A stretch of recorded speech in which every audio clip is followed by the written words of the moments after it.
الاكتئاب في المغرب، عن تجربة زعما وعن الحالات اللي كيجوني يوميا.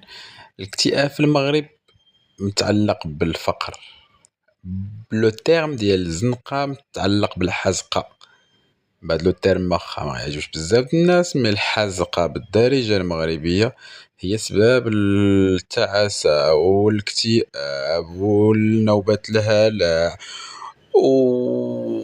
وجميع الأمراض النفسية اللي كاينة في المغرب متعلقة بالمادة، بالفلوس فقط. واحد في التفاصيل صيف صيف صيف واحد اللي كيكونوا متعلقين بصح بأمراض نفسية بصح.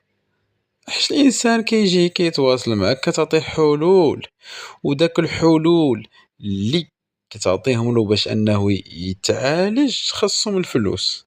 وانت كتقول الانسان سير دير السبور مثلا باش تبدل المزاج، كيقول لك وراه ما عنديش فلوس لاصال. كتقول له سير سافر، كيقول لك ما عنديش فلوس باش نسافر.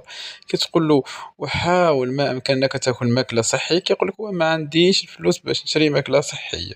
وكتقول له مثلا حاول ما امكنك تهلا في راسك، تلبس مزيان، تلبس حوايج مزيان، تحاول تمشي دير شوبينغ شوي.